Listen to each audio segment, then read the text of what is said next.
What's going on, y'all? Welcome to the PHLY Sixers podcast alongside Kyle Neubeck, Derek Bodner. I'm Devon Givens with you as we discuss the Philadelphia 76ers after a 5-point win on the road against the Washington Wizards. The mighty Wizards. The mighty Wizards.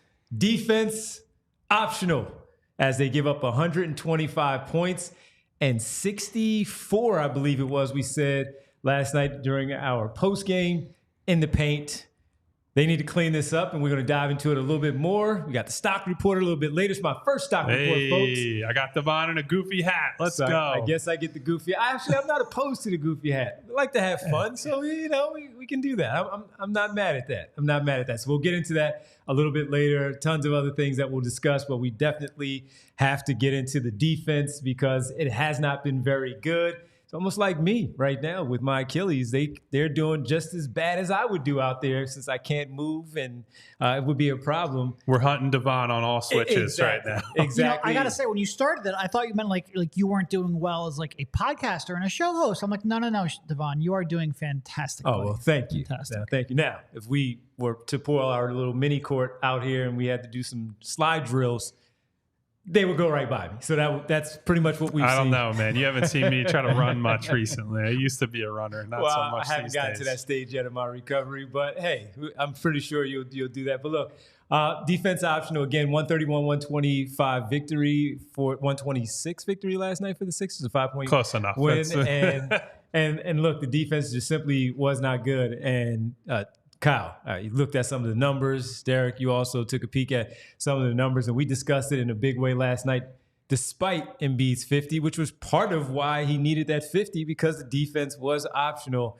Things have not been good for quite some time now. Yeah, so we were going over things in our pre-show meeting saying, look, I know last night you hope that it's an aberration, but it's been now about a month straight of either poor, disinterested defense or miscommunications, shorthanded games. Sure, there have been a few where they've been missing guys, and that certainly plays a part. But dating back to, we used the Indiana Pacers game, the first game, but they did play a set against them.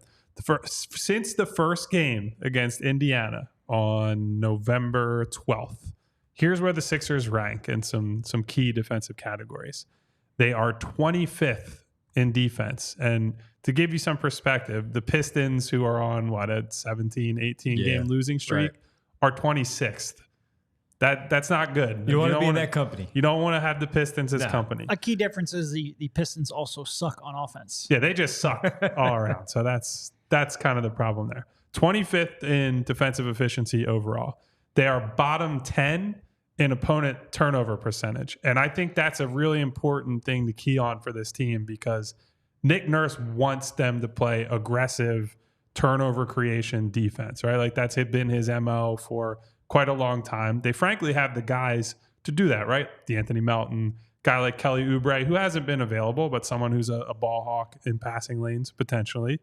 Another key one, 21st in opponent points off of turnovers. So that says two things. They're not protecting the ball as much as they should, although that's probably the stronger part of it. But they are not playing any transition defense. That's been bad for quite a long time. Opponents are getting to the free throw line a little bit more. They're 17th in opponent free throw rate. That's not quite as bad. But Derek and I discussed this briefly before the show. I think the real concern for me, they're basically dead average during that time period at opponent 3-point percentage. So this has not been driven by, hey, teams are just unsustainably hot against them. It's been a hot stretch for other teams, and that's why they're sitting here at 25th. So this feels like it could be sustainable in a bad way. I will say one thing about that. Opponents are shooting 50% on long twos over that stretch. That is unsustainable. Yes. That's up by about 10%. That, if you're picking apart their shot chart, that is the one aspect you say, all right, that's going to regress. But to your point, the opponents are shooting about dead average in terms of threes. That is that's bad. It means it could get worse. Now, why is that? And I will say, I think a lot of people look at it and go, all right, well, Embiid's missed some time, yada, yada, yada. Well, they've been bad with Embiid on the floor as well. They are giving up. I just had it and I lost it. You find it. It's not just Marcus Morris, folks. We're going to get to Marcus Morris, believe you me. So before November 12th, which is the first game against the Pacers. With Embiid on the floor, they had a 107.2 defensive rating. Since then, with Embiid on the floor, again, it's just the minutes that Embiid is on the floor, they have a 119.6 defensive rating. And the one stat that stood out when I looked that up, nearly 40% of opponents' field goal attempts were coming from beyond the three-point line. So the thing that goes up and down is whether teams are making it. The things that you can control mostly are whether teams are taking those threes. The fact that the opponents are taking so many threes means that it's been pretty shitty defense, even with Embiid on the floor. And when we watch it, they look open. And we talk about, all right, how come Tyrese Maxey didn't take that shot? How come Tobias Harris didn't pull the trigger on the three-point shot that we thought, the attempt that he had right there? These guys don't seem to be hesitating much, or even when the flyby comes out to close out, they do the slide step over to get a better opportunity. And look, they seem like, while contested, and the Sixers do close out pretty well overall, it's not as if they're really running them off the line where they get a good look generally throughout the game. And sometimes we look at the box score, there'll be like a +10 in shot attempts from the three-point line from where the Sixers were. So that is something that has to be cleaned up. And we're 20 games in, and I ask you because listening to you guys and watching you guys when the deal went down with James Harden moving on and bringing in the versatile pieces that the Sixers have acquired, we talked about. I heard you guys talking about it, and I would talk to you guys from home, just from looking at the screen and discussing it as if I was with you. It was more of, okay, now they have a lot of versatility, and that is still the case. They still have a lot of versatility, and they have a lot of bodies to throw out there defensively on the wing position, from Covington to Batum, and you add in a few others with Kelly Oubre, DeAnthony Melton, albeit a guard, a very good defensive wing perimeter player. Why is that? Why is that? Why is that the problem right now when it does seemingly appear that they have much better personnel to defend the three-point line, to help out Joel Embiid on the back end, just more of rotations? Because what we saw in the Washington game last night, there was a lot of miscommunication. There was a lot of, are you supposed to get there? Was I supposed to get there? Not moving quick enough, not understanding what the defensive assignment was. Whatever it might be, why is that the problem right now when you seemingly have the personnel to defend? And to that point, Devon, we did not see that the first 10-ish games of the season, right? Like, they came out of training camp, even with Harden, MIA, without Batum being here, without Cov being here, two guys that I think are some of the better wing defensive options that they have on the team. They're playing connected. They're playing hard. They're closing out hard. They're rotating hard. They're Xing out. They're, guys were fulfilling the low man assignment if somebody gets beat. Like, they're doing all the things that you need to do to play good defense. And so much of that has gotten lost. And to your point, there are possessions where guys are just looking around and like throwing their hands up like, hey, why weren't you there? Why weren't you doing this? And it does make me think about how much of this do we think is it's just hard to play the way Nick Nurse wants them to play over the course of 82 games because their top guys, Maxey's not one of their defensive pieces, but Maxey's playing 38 minutes a game, shouldering a big offensive load, doesn't have a lot to offer on the defensive end on his best day. And now he has to, do that while he's carrying the biggest offensive load he's ever had. Joel, while he's not carrying the same offensive burden he always has, still a very important piece on both ends of the floor. You're asking him to scramble and run probably more than he has in the past. And to me, one of the things that jumps out is that their point of attack defense and their ability to contain guys on the perimeter has just not been good enough. The Cleveland game a few weeks ago is probably the best example of that, where I was critical of Joel for some spurts of that game, like didn't play his best defensive game.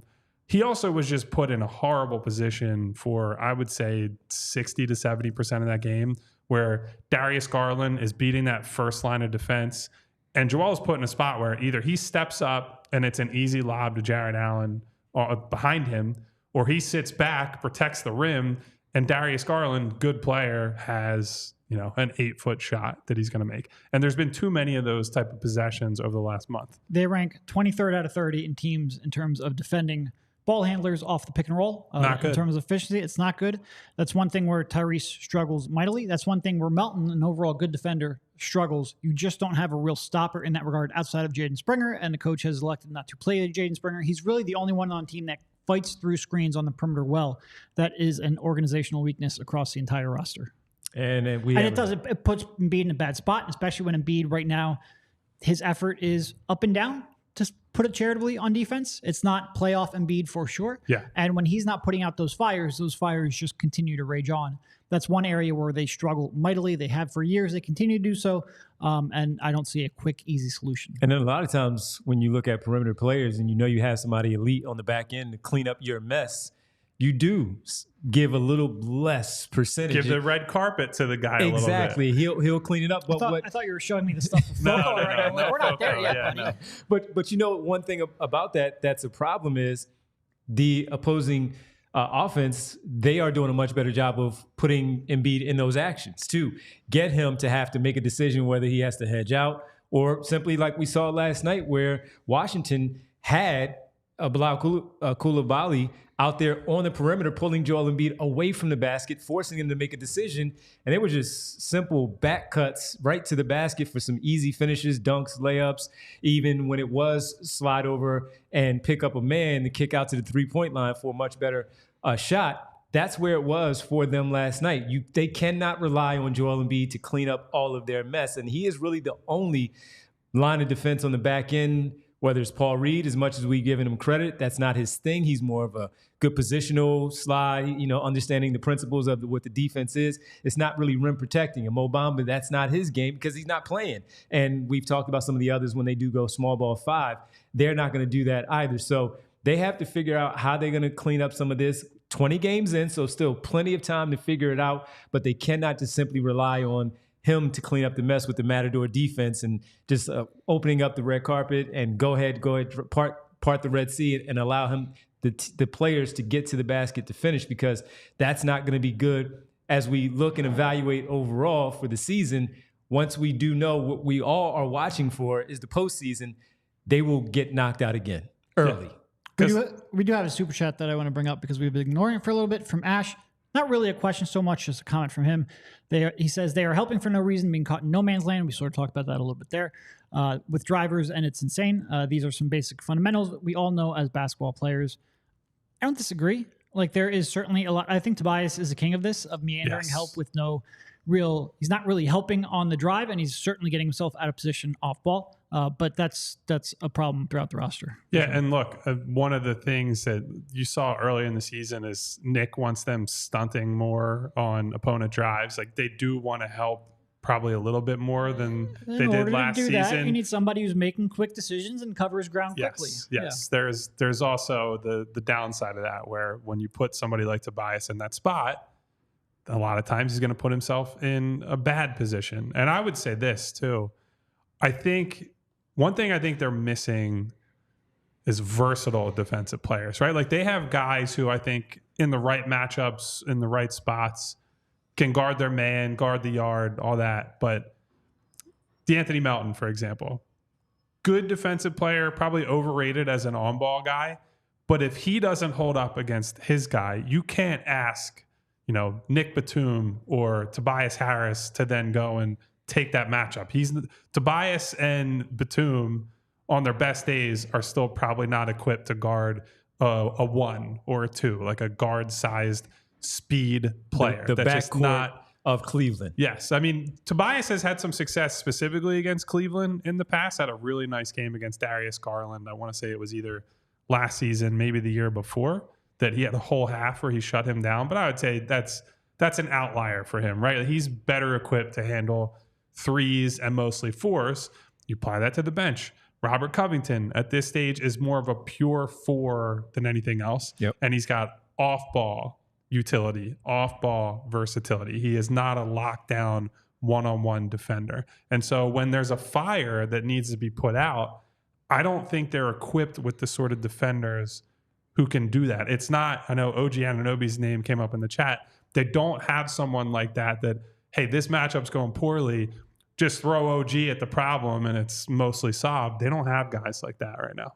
Yeah, so we'll talk about when we come back is some of the players that we feel maybe for the current roster may be able to help out just a little bit there for the time being until maybe, again, as I say maybe one more time, maybe add somebody a little bit later on. And I would imagine after a 50-point performance in a basketball game, you need some refuel there. And while you may not go with some just basic water or some sports drink, you might feel like you want to go into some chocolate milk. Yes, chocolate milk. We have a new sponsor, Pennsylvania Dairy Farmers, and Team Chocolate Milk. Professional and college athletes have known about the power of chocolate milk as a refuel and recovery beverage for quite some time. Chocolate milk provides high-quality protein for muscle repair, electrolytes for hydration, and calcium for strong bones.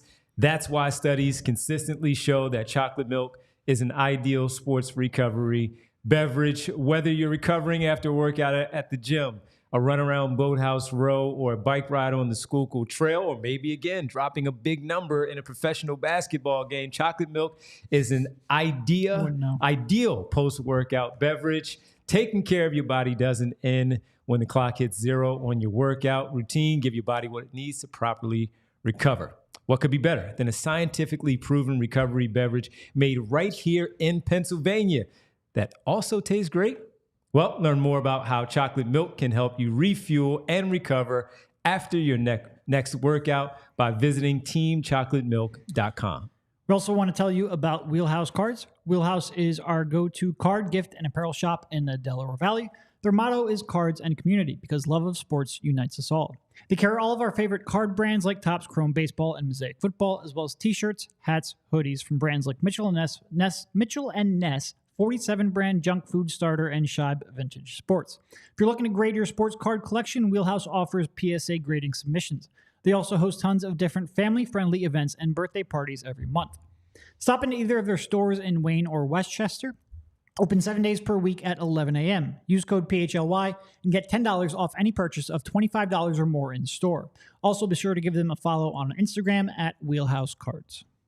Have either of you ever scored 50 points in a basketball game? No. Oh, gosh, no. maybe like 25, but definitely not 50. 25? No, nowhere Maybe. close to, yeah. And that was like one of those, I can't feel my face, I'm losing my mind type games. So to get to that number, let alone 50, felt like quite an achievement. And I mean, to be honest, the last couple of decades, I've mostly been just playing pickup. You don't play to 50, first of all. Right. And second of all, the league I play in, we don't play with 3s and 2s because that is just too much of a differential. We play 1s, strict 1s, certainly not 1s and 2s, because that's just when you double the percentage, you just get people That's jacking such for a 3. hot debate, by the way. It's court to court and person to person. Everyone has a different if you're going to do it, you have that. to play 3s and 2s. You can't play 1s and 2s. There's just We it's way play too 1s and valuable. 2s. That's that 3-point shot is there way we too go. valuable. Yeah, And but honestly, that is value. That's the 2 point is valuable. It's not double the value though, and honestly, it leads to some bad shots because then you have people who can't shoot wanting that extra point, and it just throws people off. Nope. Yeah, I'm 1s not and much 2s. of a shooter. I still hang out on that 2-point line in a pickup game. Like I know the math at the very least. Yeah, I wish I would have scored 50 at some point. But when you play no 1s and 2s, you can score 10 maybe. Sure. Yeah, sure. you know, just run the table there. I think mine was about 30. I think I had 30 was my high. Couple 20, high 20s and stuff like that, but never 50. Man, I don't know what that feels like, but unless it's a video game. Yeah. There's Plenty that. of video game 50s. There I you can go. tell you. There you go. I wonder if any of these guys we're about to talk about maybe can drive a 50. I don't think so. But what role players, when we look at talking about the defense and helping out and making sure that they improve their defensive numbers as we start to get into the second quarter of the season here for the basketball team and start to pick up these wins that we talked about earlier in the week. Jaden Springer did not get any minutes last night. Nope. 4 minutes for Robert Covington in the end of the first, going into the second. We didn't see him again. I didn't know what that was about. And then Kelly Oubre getting back, of course, finishing in double figures, 10 in the fourth quarter. Defensively showed some stuff, but just coming back from that rib injury. Will we see some improvement? Could we see some improvement? Should we see more Jaden Springer? I know you guys are big on having him out there on the floor, Derek. So can we just start off by not playing Marcus Morris? We might need to have an intervention with you on Marcus Morris. So I'm going to hit you with some numbers here. I think and you they're saw not gonna last be pretty. night that he's going to be in the rotation. Well, Then we're going to be talking about defense a lot. we're going to have to be questioning Nick on that decision every night. So I'll pull up some numbers. Okay. A very brief. All right, run these because I don't know these numbers, right? Right. All right, cool. And by the way, as always, when you're using lineup numbers, it's important to say it's never just one guy. This is just when Marcus Morris is on the floor. So Marcus Morris is playing with 4 other guys who have their own bit of responsibility. All right. Over the same time period we're talking about, since November 11th, there are 3 players with a negative net rating for the Sixers in that time period.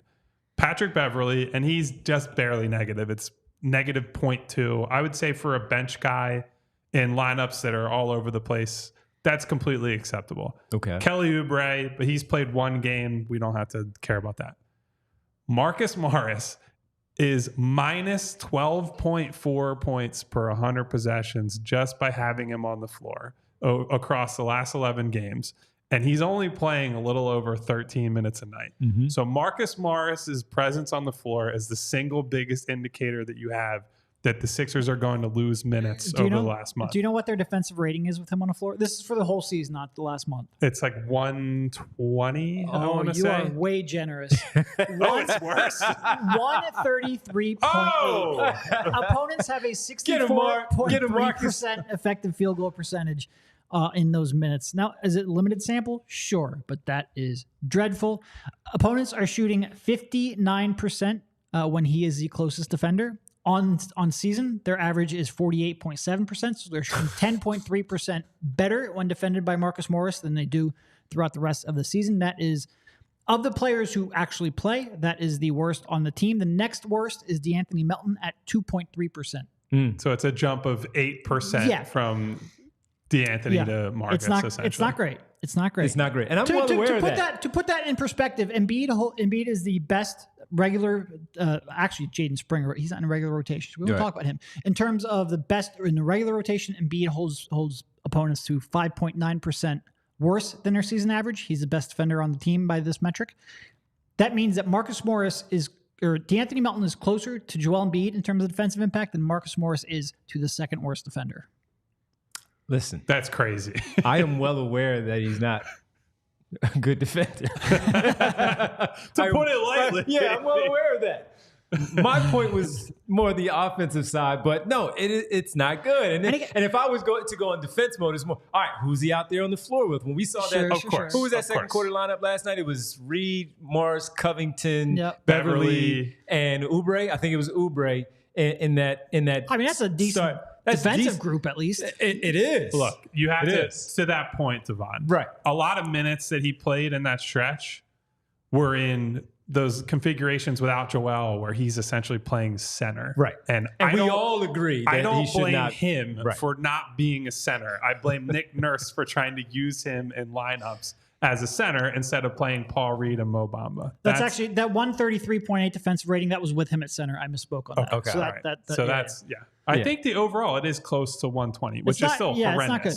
Money Mar brings up a good point. These are all small sample sizes. That's true. We only have small sample sizes to go on. We're talking about like a 12-game stretch. Any lineup combination we have during this 12-game stretch is going to be a small sample size. It's what we have to work with, but it is something you have to acknowledge. It's the important thing to note is that he is so far away from everyone else. It's not that this is who Marcus Morris is. No, I'm not saying that. Derek's not saying that. Devon is not saying that either. Mm-hmm. What we're just trying to paint a picture of is that during a stretch where they've been bad as a team defensively, he is so far beyond where everyone else is that it's like you have to make note of it. And it's just as important also to say, to the point Devon was originally bringing up, they have guys who are defensive players that they're just not using. Now, some of that, D House is not someone we brought up. His defensive numbers are pretty good on the season, and he does fit in that versatile category, right? Like, you maybe don't want him guarding point guards, but he could guard 2s, 3s, maybe even some smaller 4s, and there are a lot of smaller 4s in today's NBA. So you can slide him across some different lineups. He's had some synergy with different guys where when you're playing a switch-heavy defense, going from D House to Cove to Paul Reed to those guys can pass players from one guy to the next guy to the next guy, and you're not that worried about what's happening. So getting somebody like D House back in the rotation, I think will make a difference. But playing Jaden Springer is the most obvious thing to me to just try it, right? Like maybe the offense goes off of a cliff, but they have a much higher offensive floor and ceiling than they've shown on defense. And I would rather try to help the area of the floor that's struggling and take a slight step back on offense, even if Springer doesn't shoot well right away. Yeah. And this is why when he has the next game where he goes like 3 for 4 from 3 and people are in the chat are like, are you ready to apologize on Marcus Morris? No, because this is something that happens. The defensive concerns happen every single night. Yes. And is he the only one? No. They're playing largely disinterested basketball across the board on defense, Joel Embiid included. Even last night's game, obviously he was incredible with the 50 spot. He was checked out for 90% of that game defensively at least. He made a couple of huge plays, but he was not good. We talked about, we didn't lead off this segment talking about Marcus Morris. We led it off talking about, the guards and stopping dribble penetration, because that's probably a bigger issue.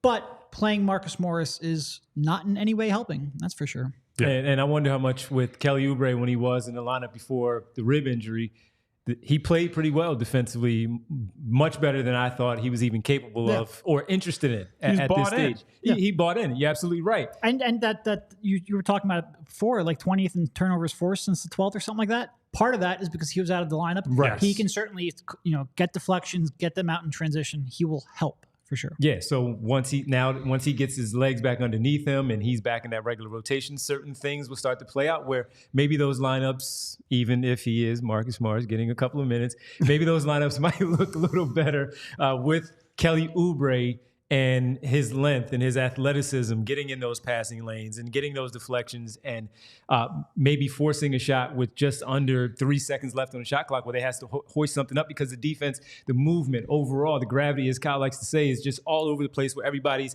picking up for their fellow man. And they're showing what we saw in those first 8 to 10 games that we thought, oh, okay, they're really buying into this Nick Nurse defense. And that ball pressure at the top has to be better. Is that someone like Kelly Oubre or Jaden Springer? But it does start, number one, first and foremost, with both Maxey and Melton, because one thing we do know with the Toronto Raptors, you had Kyle Lowry and Fred VanVleet when he was good at defense, that in his prime as a defensive player, he was pretty good in there. And you had two players like that, where that's not the case here in Philadelphia right now with Maxey and Melton. And on the point, Melton is maybe, as you said, a little bit overrated. He's a good defender.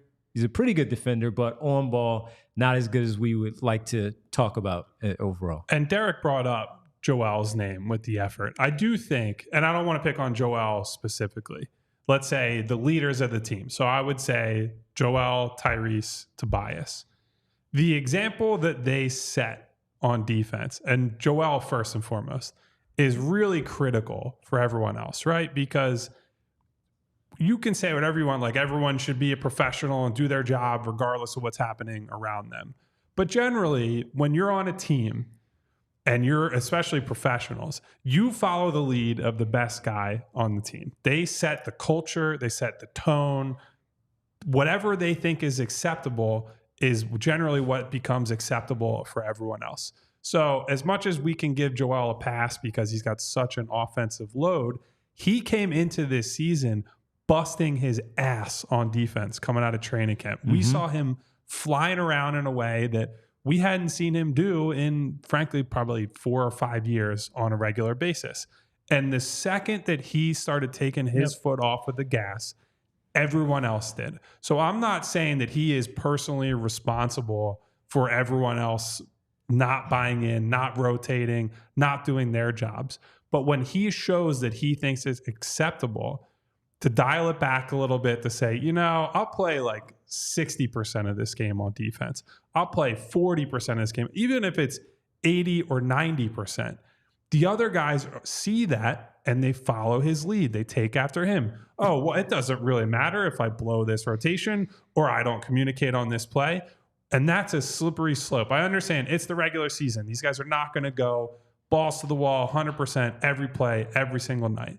But Joel has to know that. I think he does know that. Then when he sets the tone, everybody else follows. I don't think that it's an accident that when he's been most engaged this year, everybody else has followed suit. Well, and not only following suit, but he's just their most important defender, even disregarding the tone setting part of it. Like, he is so important in terms of shutting down those ball handlers and being able to cover things up that when he is at 80% speed or even less, you're just, all of your warts are being exposed. And it's one of the problems, you talked a lot before the season about Joel needs to be like a 25 point per game scorer, somewhere in that range. Part of that is because he's their hub of their offense, but he's also far and away their most important defensive player. Yeah. And when you have those two, it's just a lot to ask for a guy of a very large human being.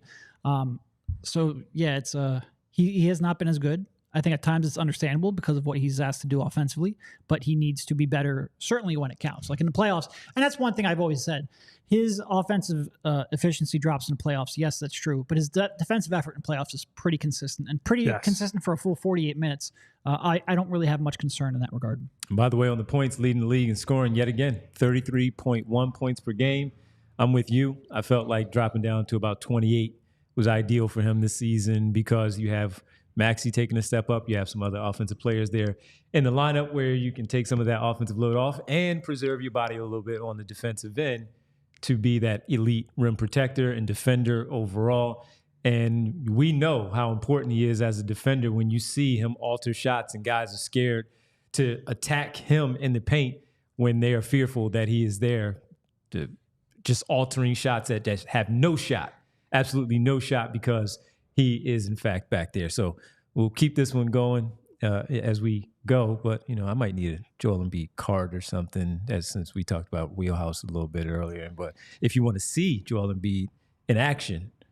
Where do you think we should go, Where should we go? The Game Time app? Maybe. Sounds like a great idea to me. Because, guys, buying tickets to your favorite events should not be stressful. And Game Time is the fast and easy way to buy tickets for every event that you could think of. Sixers game, certainly. I know, even in spite of the defense, the offense has been a sight to behold for the Sixers. It's the number one reason that they've been able to overcome this terrible defense over the last month or so. So with killer deals on last-minute Sixers tickets, Eagles tickets, concerts, comedy, theater, all of that, you don't have to stress over the tickets, and you can start getting hyped for all the fun that you're going to have. You don't have to plan months in advance because Game Time has deals on tickets right up to the day of the event. You get images of your seat before you buy, so you know exactly what to expect when you arrive. Get exclusive flash deals, and the Game Time guarantee means you always get the best price. Find tickets in the same section and row for less. Game Time credits you for 110% of the difference. And guys, I have to remind you once again, it is December 7th. We're creeping ever so closer to Christmas. Tickets are a great holiday gift. It could be for your brother, your sister, your mom, your dad, your loved ones, your significant other, just your buddies that you like going to games with. Tickets are a great gift for any one of those, so make sure you take advantage of our offer through the Game Time app. Snag the tickets without the stress with Game Time. Download that Game Time app, create an account, and use code PHLY for $20 off of your first purchase. Terms apply. Again, create an account, redeem code PHLY for $20 off. Download Game Time today. Last minute tickets, lowest price, guaranteed. It is pretty wild that this deep into the season, they are a number 2 ranked offense with Joel Embiid, a 23-year-old Tyrese Maxey, and a bunch of role players. Like, they are, I feel like, overachieving, certainly overachieving what we predicted before the season. We thought they'd be a better defensive team than offensive team. Boy, are we stupid. For them to be second in offense, first of all, it's helping them overcome what's been a pretty bad defensive effort. But it's really encouraging. And I guess those two, with the Sixers overachieving what we expect offensively and struggling so much defensively, does that change what you think they need with this next move? I feel like I don't know about Devon. I go back and forth all the time on who or what I want them to trade for, right? Because there are nights, particularly the ones without Joel Embiid, where I look at it and it's like, God, they need shot creation. They cannot leave Tyrese out here to die in a playoff series where Joel gets a rest. He's the only guy that can dribble, and he either has to create something or they're kind of screwed. Like, I don't want them to end up there. And it's why I go back and forth from time to time. Like, should they give Zach LaVine a closer look? Even though I'm not in love with Zach LaVine, he's the only real shot creator that is out there that we know is available right now. And then there are a month straight of games where they can't defend anybody. Yeah. And you look in the mirror and you say, God, OG Anunoby sure would be nice. A guy that can put out fires, that you can put in any type of lineup against any type of assignment. I think he's one of the few 1 through 5 potentially defenders in the league. People say, 1 through 5, and then guys can never defend centers. Yeah. I think OG against a lot of playoff level centers can certainly at least in like a 2 to 3 minute type span. And he can hold it down. He can give you some of that rim protection too, because that was the one thing with Ben. Whenever you tried to throw him out of 5, like it was just a parade to the rim. As good as he was and athletic as he was, he never jumped quickly off of 2 feet. OG can give you some rim protection too. Has a strong base, and he can hold his own against some of those that you talked about, playoff centers that may not move him as easily as you would think because of the height difference and all that. But he's built a certain way where he can do that. And I am with you, Kyle. I don't know. I don't know who that player is. It does go up and down of who that might be. And Anunoby, because of that 1 through 5, is the one that I think when we once again talk about the list of players that commonly just come up, whether it's LaVine or Anunoby, the Caruso thing, or getting to some of the other names that we've heard overall, OG Anunoby is the one that eventually just finds his way right back at the top because of the fact that he is a two-way player, and a two-way player that is very, very good at the one thing that they most certainly are going to need in the postseason, and that is that defense. And the offensive part, even with Zach LaVine, I never get back to that when I'm like, okay, yeah, that's cool. No, because then I don't know if he's a winner. I don't know if he is going to buy into everything. We've talked about, is he going to feel like he's supposed to be that number 2, where we feel like that's Tyrese Maxey's role because of how good he is as an offensive player. If OG comes here and tries to be a number 2, you just kick him into the Delaware. Not him. I mean the LaVine part. Oh, LaVine, okay. No, OG, no. And I was going to say, no shot. He's got some brass balls if he comes here and thinks he's number 2. And I mean, heck, even with the Zach LaVine part, not to pick on him, but I even get to he's not even close defensively, or I would prefer, because I think he would buy in, it would be more of a DeRozan thing over LaVine, and you get him off your books at the end of the year. That has his own issues, but that's how low I am more so on the LaVine piece. I'm right there with you. Yeah. Especially when you talk about a team that's struggling defensively. Him and Maxey in the backcourt would just be unsustainable in the playoffs. Right. And that's one thing that I struggle with a little bit here. And I promise I'm not trying to drag the segment out so Kyle can't put us in those stupid hats. I promise that is in no way what I'm trying to do. There's always the final segment, baby. But, it goes to, all right, if I believe the defense will be better when Embiid's bought in 100% time, and I believe he will buy in 100% time in the playoffs, which is we can talk about what's a more pressing need now and what's a more pressing need in the playoffs against Boston, against even Milwaukee, against great teams in the West.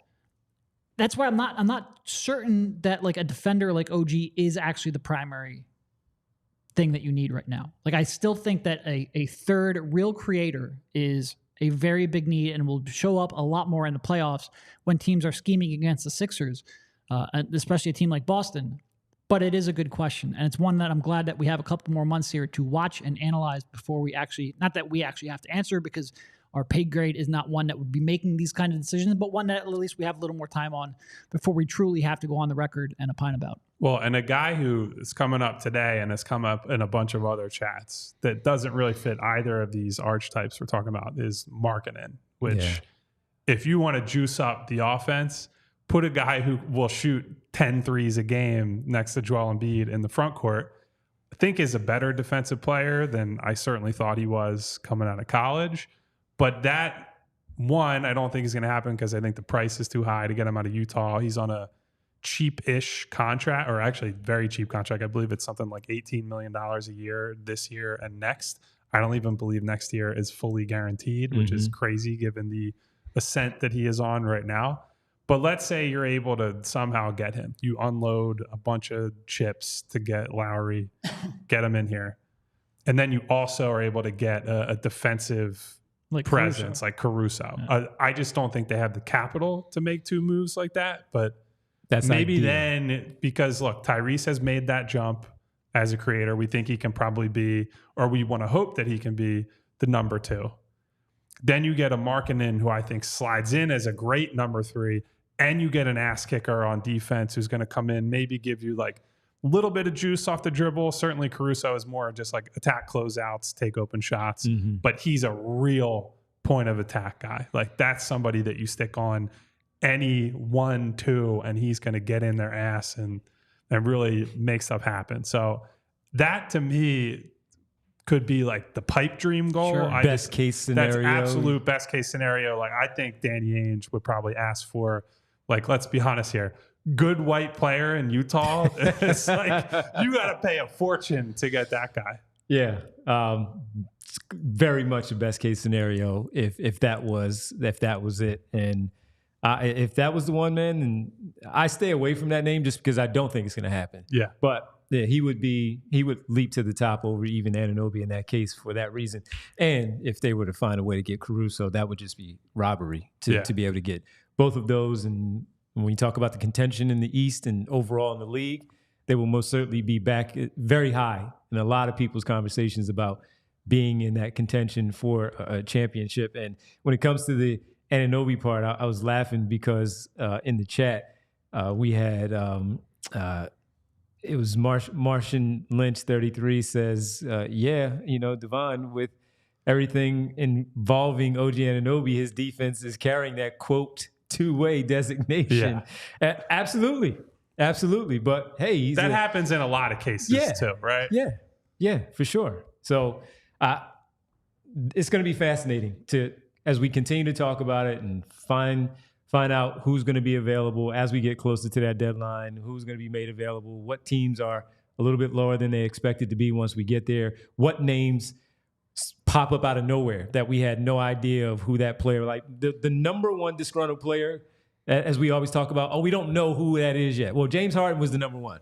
He's now gone. Right. Maybe it's Zach LaVine now. I think it's probably LaVine now. Right. We got to try to find the 2 and 3 and 4. Exactly. Who's that other one? Because I think the consensus is really not just with us, but with a lot of Sixer fans out there that they don't want any parts of Zach LaVine. I mean, it's like another station or studio or outlet being like, all right, well, how long is it going to take for Kyle to get pissed off at Derek and want to change the scenery? You have no idea. You have no idea. It's right now. I want out. I'm asking for it right now on the show. I don't know, we're quite there just yet. I hope not. I just got here. Hang on a little bit. Hey, you got your 3 months off. I'm taking mine. How about that? Fair point. I did want to ask one because I saw his name in here before we get to the stock up and the stock report and all that. Stock up, stock down. Talk away. The Kenyon Martin Jr. piece, I was big on him in the offseason of potentially acquiring, having him acquired here in Philadelphia because of the athleticism, the defensive presence, the fact that there's no pressure on him here like it was in Houston, where he did play pretty well and he had some good minutes, some good run out there for the Houston Rockets. And for whatever reason, Ty Lue didn't put him on the floor in Los Angeles in that short time. And since he's been here, I don't know if it's a numbers crunch or just simply the talent level, it's not where it needs to be for Nick Nurse to really put him on the floor. I'm still intrigued because he's young. He's athletic. You're not, again, asking much of him. You're just simply asking him to go out there and play, go out there and to be a defensive presence, fill the lane in transition, finish at the rim. You get some easy buckets from that dunker spot where you have guys who are willing passers like Nick Batum tossing those lobs up there for you. And even I've seen him when he's gotten those crunch time minutes in the blowouts where Furkan Korkmaz is getting more opportunity at the rim. They're both running the floor. Mo Bamba's finishing. KJ Martin is right there, and he's not getting a touch there. I'm just very curious. Do you think he's just not good enough even at this stage where that idea is done? I think the problem he has right now is that he's older than Jaden Springer. He's played a lot more NBA minutes than Jaden Springer. And Jaden Springer is still like a much more realized defensive player than he is, because offense with him is basically he's going to score through activity, putbacks, running the floor, can't trust the shot right now, isn't a self-creator. So when that's the case, you have to say, okay, what is this guy defensively? And the highlights are great, but there's a lot of just headless chicken running around. I don't really know what to do with myself moments. And to your point, Devon, I'm not out on him. I think he's certainly a guy that, like, throw him in there, see what he can do. Like, he might make some weak side rotations, block somebody, cause a fast break, do something interesting, do something that frankly a lot of these guys on the roster are just not capable of doing, because that athletic heritage is insane. Like, his pops was a great athlete. Yep. He is just as good, if not maybe even a better athlete in terms of verticality and things like that. But yeah, I haven't seen a guy who is like, you can't just throw him in there and be like, that's a definite rotation player. There's stuff that needs to be worked out. I would like to see him given a shot from time to time and say, you might as well try to develop him while he's here. He's a a wild card in many ways. But yeah, I don't think he's at this moment. He's certainly not like a every night rotation guy or anything close to that. So you brought up his Pops, and in my never-ending quest to not put on those hats, I want to ask you one question. His Pops was number 1 pick in the 2000 draft. Can you name 2 other players drafted in the top 10 in that draft? It was maybe the worst draft of all time. Mike Miller. He was. Stromile Swift. Yep.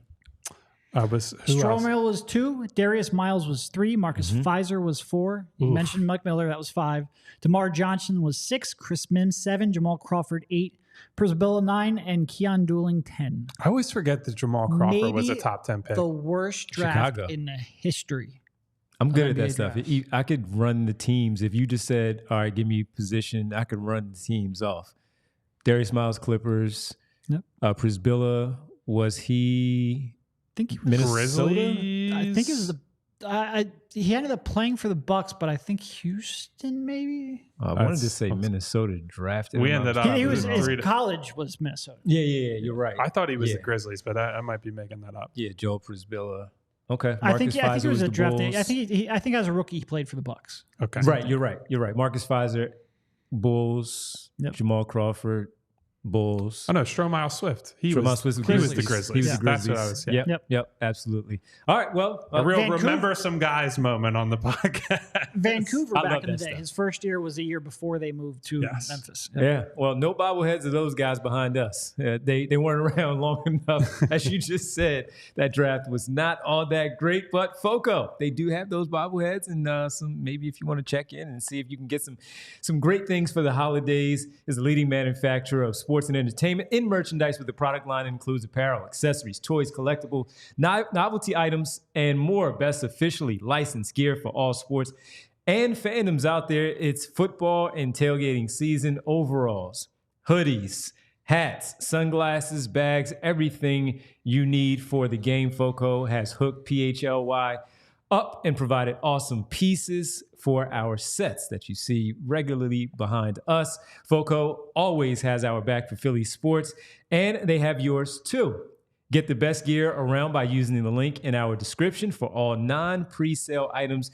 Use the promo code PHLY10 for 10% off. And by the way, while you brought up our wonderful friends at FOCO, hoodies, hats, all that, I do want to point out, Derek is basically the PHLY mascot today. He's got a PHLY hoodie. He's got, if you guys have seen, a PHLY hat that I don't believe is available yet, but will be soon.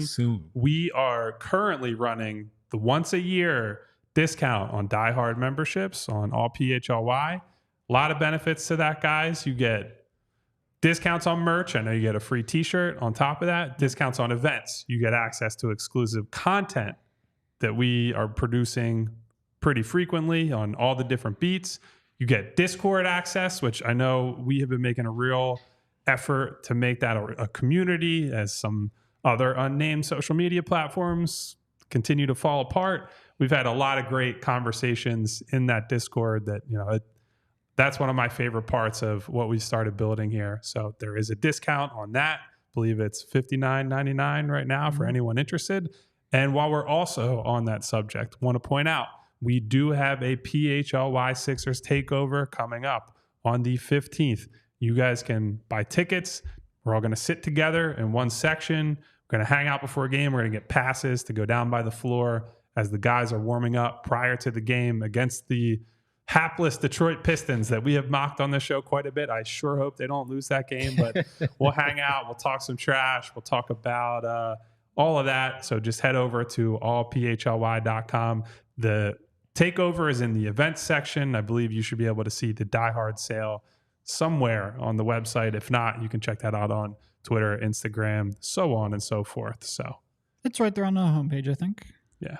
So look forward to that. Definitely look forward Just to wanted that. to make sure I flagged that while we are on the show. I'd love to see as many of you there on the 15th as possible. And if you see the cool hat that Derek has on, you may go back to our episode on the post game. You see Kyle's cool hat. He had the white one on last night. Baby. So the hats are on the way. So you can have that with your hoodie, your t-shirt. And I've got some even whatever. cooler hats Some for cooler a hats. great Oh, segment there that you we're go. about to do. Can we talk more about the Die Hard sale?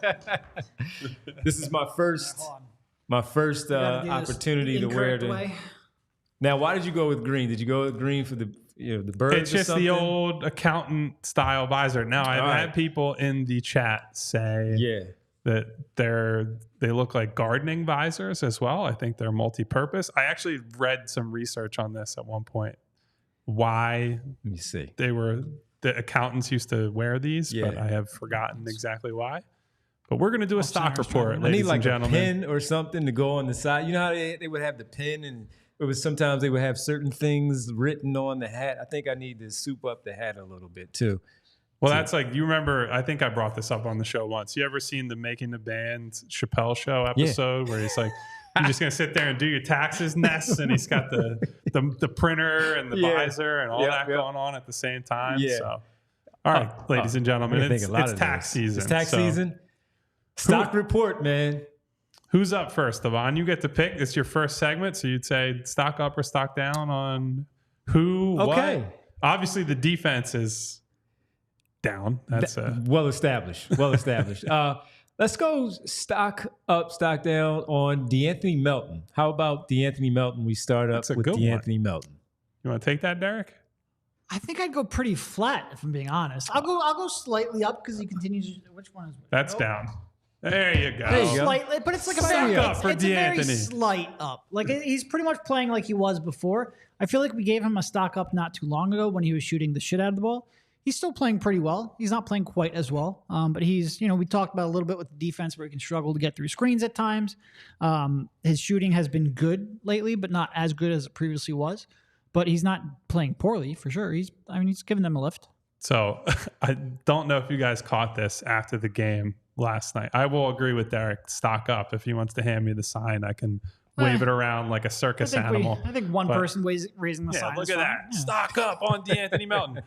Like we're on Mad Money with Jim Cramer. I think with DeAnthony, Tyrese last night after the game was essentially throwing a parade that DeAnthony made some layups. Like, oh my God, my dog, made some layups. Like he can hit his free throws and make his threes, but just imagine if this guy can make layups. And that kind of says it all, right? Like I know that's a running joke on the show all the time. I do think, and we've gotten into this a little bit this week, Devon, that ideal world, DeAnthony is a 6th, 7th guy coming off the bench with Kelly Oubre, making a spark. And I think that would be what part of the value of making one of these trades to upgrade the team is putting him in a role that I think naturally suits him better. But I think part of that is also like, maybe he can be a starter, sure. But like the previous 2 games when Joe was out, when Maxey missed one of them, and he was shooting 19 times per, that's not his role. That's not what he's going to succeed in. The previous game, 10 shots, 19 points, 2 for 5 from 3, 7 for 7 from the line. That's kind of DeAnthony you want. Regardless of whether or not it's in a starting lineup, he only played 27 minutes. That is fine. The previous, leading into that, he was just a little overtaxed than he should be. Okay. And I'm looking at one right here. Jay Bart on the chat says Melton flat. He's with you, Derek, in the beginning. Flat. Sorry, bench player. Kyle forced me to sort of like raise one of the two, so fine. But I probably would have said flat. All right. Listen, we got to prognosticate for the people, man. They come to us for important player financial advice.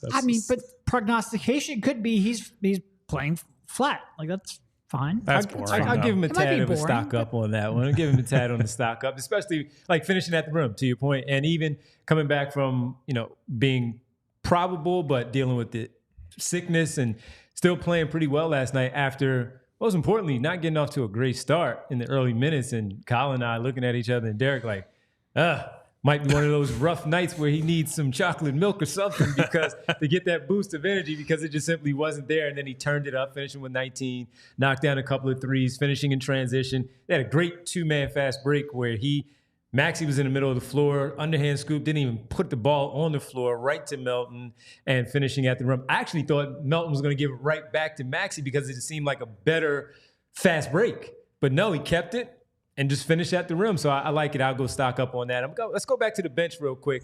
And I'm not going Marcus Morris, folks, as much as you might want me to. Oh, because that'd be the easiest answer ever for me. So really, but if we do go Marcus Morris, I want to ask Devon that just so we can get him on the record. Okay. Since that's his boy. All right, but I'm not going there, so you're not setting me up. We're going to, because of his hot shooting on Friday, and he continued with that play last night with some step back threes as well. Patrick Beverley, stock up, stock down Not step back threes. That's plural. A step back. I saw He made 2. one. I'll give him a stock up because that was probably the best game of Patrick Beverley's career against the Boston Celtics last week. I thought, and I said it on the postgame show, I thought Tobias Harris specifically let him down. You cannot waste a performance from Pat Bev. I think you spent about 20 minutes straight talking about how Tobias Harris let him down. I felt like I was a member of Pat Bev's family. Like, what the hell happened here, Tobias? Like, you let our guy down. Like, I'm just going stark raving mad on the show. But yeah, I think, set aside the 3-point shooting. That's going to be volatile. I think he's shown enough confidence from there. I've talked to Devon about that a lot off the show, that I just want him to be confident and step into threes and make teams pay for thinking, oh, we'll just ignore this guy because he's not going to take the shot, let alone make it. I think that's important for him. But I also think he's shown some better probing of defenses, some good off the dribble moments, like getting by a closeout. I compared it to loading up a trebuchet against the Celtics. That sometimes it's been a little bit slow, and he's actually used that to his advantage. He's waiting until guys get there, and then that slow load up turns into 1 or 2 dribbles, gets to the free throw line, and either has The a push floater shot. attempt. The push shot is probably a more accurate way of putting that. Or he can quick kick out. Somebody's got a better shooter, has got a more open 3. So I've been happier with him lately.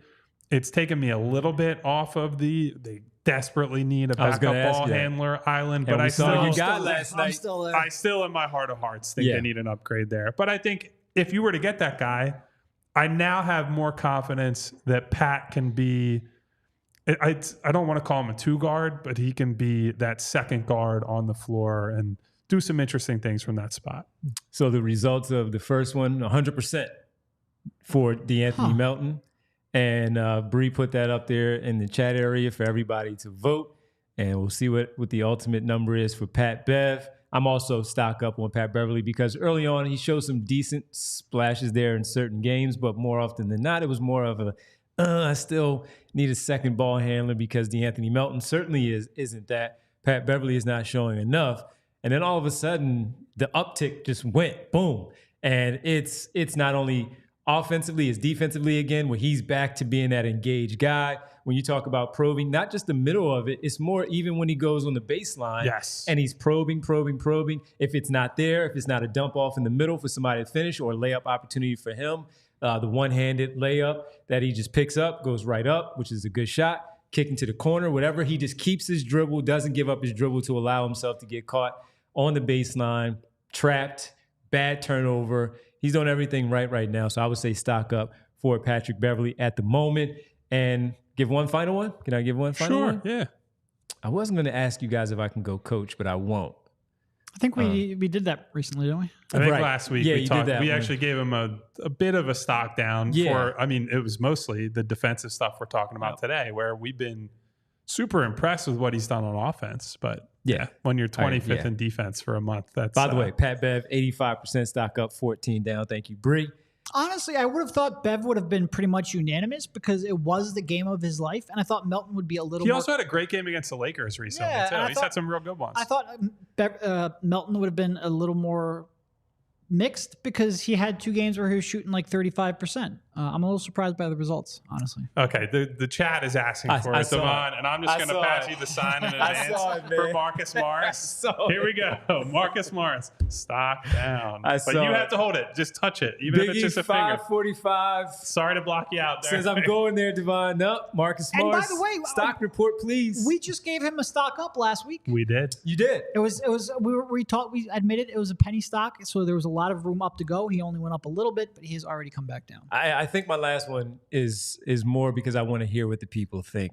I know what you guys think, but I want to see some of the chat too. Just maybe some more We've people. had some spirited Marcus Morris debate in the chat. He has his defenders for sure. He does. He is a Philly guy. Like there's some local but I've pride seen the behind Philly this attack. for I've sure. seen the Philly fans attack him too. So it's not unanimous And in he that does way. legitimately have offensive skill. He does. Certainly does. I And won't more deny so, I think the more consensus is, I wish they would have, if it was 4 years ago, you would have been Night and perfectly day. fine with them. Right. All right, last one. just because I know what it is, because he has to be better. They play a team tomorrow that they should win against the Atlanta Hawks at home. Tobias Harris. Oh, I mean, can we put a second thing to make it go even further down? Because that's Tobias Harris right now. I think, and look, some of this is the fan base has been on his case for a long time.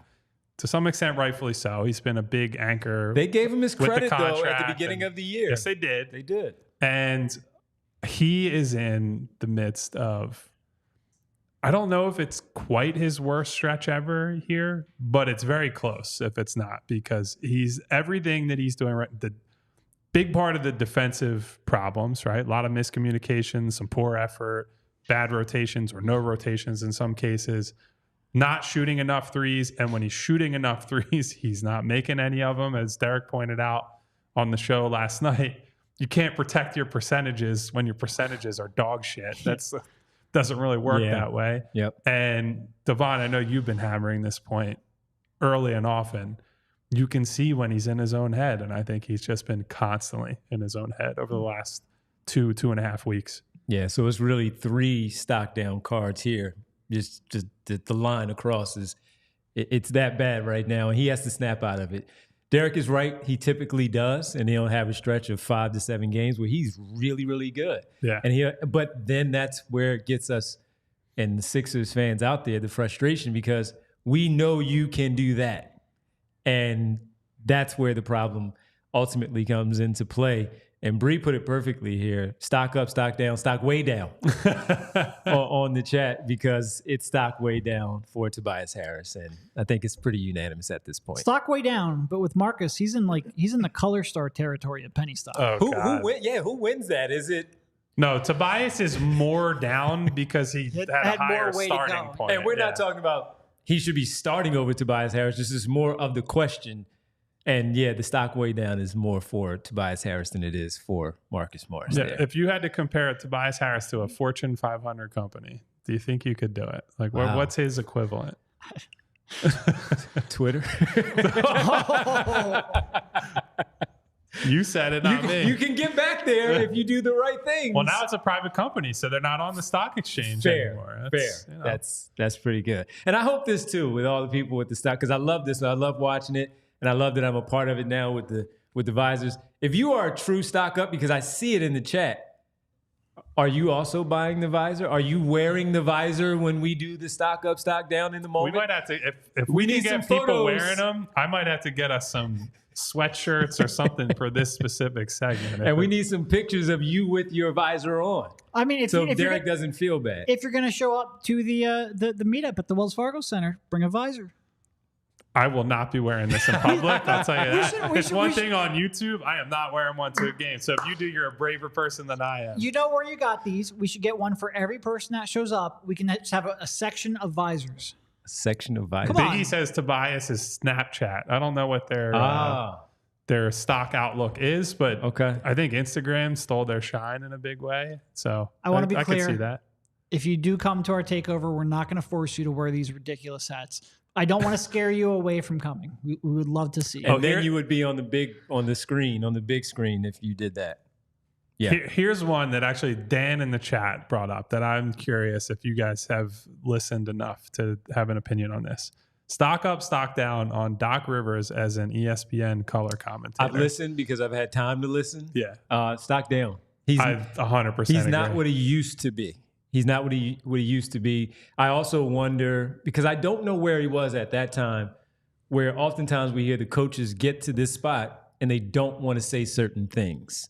And before, it just seemed like he would say whatever on the broadcast. Right now, I feel like he's a little more careful, a little more protecting what he's saying at times. And I right now is stock down. It has nothing to do with Doris Burke. It has nothing to do with Breen. It's stock down, right? I would say right now for these games that I've heard. Yeah, look, anytime I have to hear Doc, stock down for me. Well, you've got a lot Derek's of audio. got a little more of an adversarial relationship on with Doc than I did. He's frustrating to listen to. I don't like the sound of his voice on a broadcast either. It's not even about what he's saying. Whenever that clip goes viral which happens like once a year, of him talking before a game in the 90s. Yeah. It blows my mind. I remember I showed that to you at the arena one day. It's wild. It's absolutely wild what happened to that man's voice. It really is, man. Wild. This was a fun one. This was a fun one, and a spirited conversation overall on some players and certainly with the defense. This has been a fun one, and can't wait to get back at it tomorrow with the post game, the PHLY Sixers post game show following Sixers Hawks live from the arena. Kyle, you'll be there, and we'll have a chance to connect with you from there as we break things down as they're in the stretch of where they should win these games overall. On the way out, I want to say thank you, as always, to all my guys and gals in the chat. We got Money Mar, 2 Minute Warning, Martian Lynch, J Bart, Remo. I'm going to ignore the guy who's complaining about the Sixers. You don't get any shine or love from me. My guy Ash, Dan, Puppas from overseas, Biggie, Provolone John, another great name, Brian, Jim G. Love to all you. Noob, which it's the other noob, not noob like my last name. Always very confusing. Randy Rubart, Tafka Yams. Thank you guys, as always, for being here. If you have not already, hit that subscribe button to the channel. The bell icon allows you to get notifications each and every time we go live, as well as all our colleagues. And if you hit that thumbs up button on this specific video, helps us out a great deal. We will see you guys tomorrow night. We all silly like the mayor.